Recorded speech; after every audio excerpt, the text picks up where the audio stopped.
François Delapierre, directeur de campagne de Jean-Luc Mélenchon. En Outre-mer, vos résultats ne sont pas bons.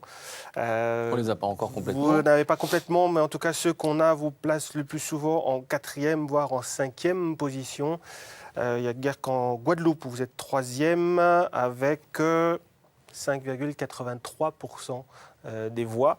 Donc très très loin derrière les 57% pour François Hollande et 23,4% pour Nicolas Sarkozy.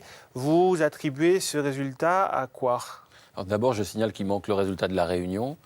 Et je crois pouvoir dire que c'est là que nous allons faire notre meilleur score. Donc oui. Ça ne sera pas le chiffre que vous venez d'annoncer, pour la raison qu'une campagne front de gauche très intense a été menée à La Réunion, avec cette particularité de voir surgir une force nouvelle. Bon, le front de gauche est la force qui n'existait pas, comme ce front du peuple qui s'est créé dans le mouvement même de l'élection, avant que l'élection ne commence. Bon. Et c'est vrai que les choses ne vont pas au même rythme partout. Bon. En France métropolitaine, on s'est appuyé sur des réseaux d'organisations qui se sont regroupés pour former le front de gauche. La réalité des partis de l'outre-mer et des outre-mer est différente. Il faut le temps de constituer ces rassemblements. Parfois, d'ailleurs, ce ne sont pas les partis vraiment qui les constituent, mais c'est des votre jeunesse qui vous coûte alors?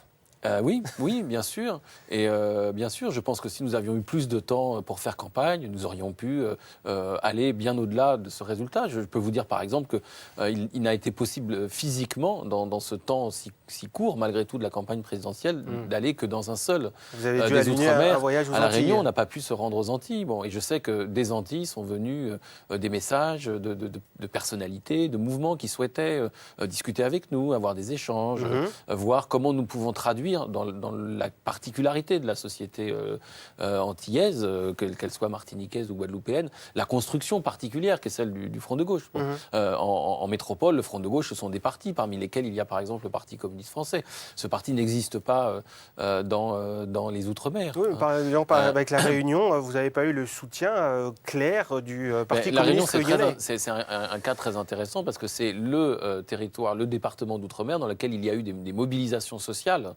Dans le contexte de l'élection contre la vie chère. Il y en a eu d'autres, notamment à Mayotte, mais il y a plus longtemps, et cela reviendra dans d'autres départements d'outre-mer, mais à La Réunion, c'était encore tout chaud. Ouais. Et c'est là où, dans ce creuset un peu de la lutte sociale, le Front de gauche est né, malgré le fait qu'aucun grand parti de l'île ne le portait, ne le soutenait. Bon, avec des dirigeants syndicalistes, des élus aussi, venus de partis réunionnais, mais qui ont pris librement leurs décisions et qui se sont impliqués dans ce qui a été, pour moi, une des formes les plus pures du Front de gauche, c'est-à-dire vraiment un mouvement de la société elle-même. Bon.